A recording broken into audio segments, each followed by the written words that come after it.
Welcome to Land Academy. This is the Cash Flow from Land show. We show you how to buy real estate for half of what it's worth and sell it on the internet really fast. I'm Jack Butala. I'm Jill DeWit. We are Jack and Jill, and this is the Jack and Jill Show too.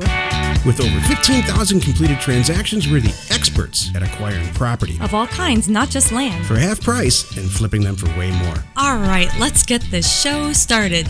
Jack Butala with Jill DeWit. Hi. Welcome to our show. In this episode, Jill and I talk about property we buy west of the Mississippi with great success. Great show today, Jill. Before we get started, let's take a question posted by one of our members on successplant.com, our free online community. Okay. This one is from Claire. She wrote, just wondering how I should handle this. I chose to have my buyers do the recording because in California, they need to sign a P-Corps anyway, which is kind of it's a property valuation form. They just have to sign and send in with the deed. But for my two properties from several months back, I just received new tax bills. Should I contact the buyer to remind them, or should I let that go? So it sounds like they didn't follow through the recording, but they have all the documents and the instructions. So I love Claire's question. What should I do? I mean, what would you do? Well, let's both answer. I would remind them. And I might even forward them the tax bill because now it's kind of their thing. So technically they own it. The deed is signed and in their name. I mean, I don't want to go around them and then have it recorded, but I would remind them and help them. Maybe there's a question. Maybe that's it. I might reach out to the buyers and I would just kind of, check and see if they had any questions, and that's why they didn't send it in. Maybe they were confused or something, or who knows, and just maybe help them. Mm-hmm. What do you think, Jack? No, I would do nothing. Okay. So there's a few things going on here. The county is it's a big misconception out there. The county is very behind. So they could just be receiving the new tax bills because It didn't make the cut, which is probably what's going on here. They probably did record it. I forgot about that. It could have been. You're right. And this is a transaction in California. So most of my experience with the counties in California is that they're pretty up to speed from a tax standpoint. So you could pretty easily check to see if the deed got recorded. I mean, what you're doing is really, Claire, creating a bunch of work that I think is not going to generate you a dollar. So I'd probably put those tax bills in a safe place. And if you do, for whatever reason, talk to these buyers or buyer, maybe remind them. But otherwise, it's kind of their responsibility. So, I mean, Jill's right too. Nobody's wrong here. Mm-hmm. More communication with your customers is always better. So you can go either way. Cool. Hey, if you have a question or you want to be on the show, call 800-725-8816. Today's topic, the property that we buy west of the Mississippi with great success. This is the meat of the show. Which is mostly what we do. Yeah, so we've kind of divided the country, I guess, like a lot of people, right down the middle. The types of property out west that do well, and then the types of the property east of the Mississippi that we purchase, under our little business model here that do well. So the next show is about the properties east of the Mississippi, but this one, west of the Mississippi, it's some of my favorite property. So, Joe, what do you think some of the attributes are, how and why do we choose property west of the Mississippi that works so well for us? And then if you go ahead, and then I'll comment on it too. Well, what's funny about this? I always thought, Jack, it was because of you.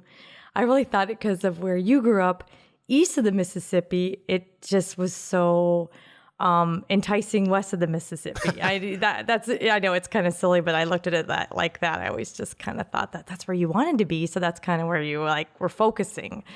So I know there's more to it than that, but yeah. I just thought that was kind of funny.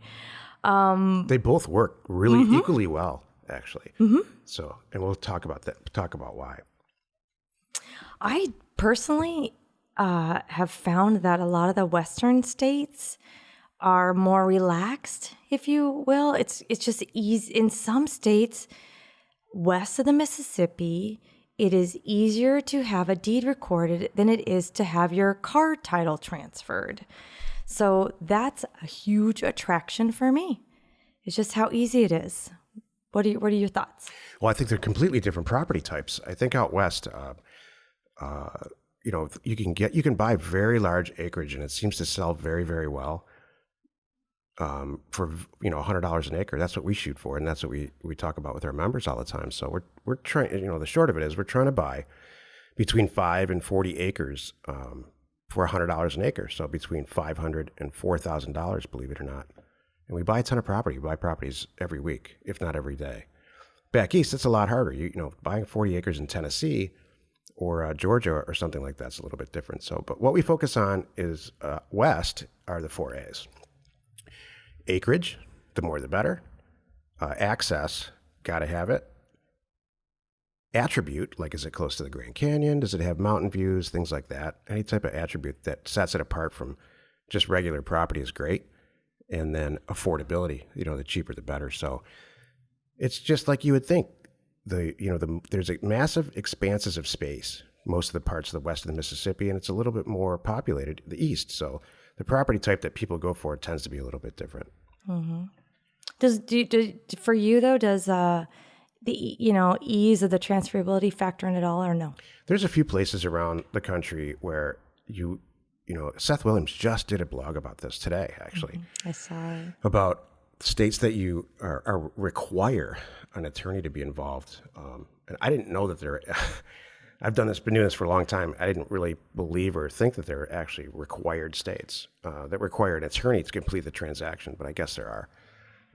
And I will read the whole blog. I haven't read it yet. But so, I haven't not run into problems with recording or things like that anywhere in the country. Mm-hmm. So that doesn't really play into it for me. It's the property types that really make a big difference, I think. Got it. It is interesting that there's a difference. There really is kind of a difference between the Mississippi, the East, and the West, like you just said. So, and I love it. This is a technical 2 minutes of property investment advice from our 15-year, 15,000 transaction experience. Before you send a mailer out west of the Mississippi, check the 4 A's. You want to make sure that you're not sending a mailer out to property owners, regardless of how inexpensive the property is that you purchase it. You want to make sure that you can sell it. I'll give you an example. If you send a mailer out to a group of properties, let's say west of the Mississippi in Montana, and everybody in Montana, for whatever reason, wants massive expanses of space. They wouldn't consider in our little market niche buying property that's less than, let's say, 5 acres.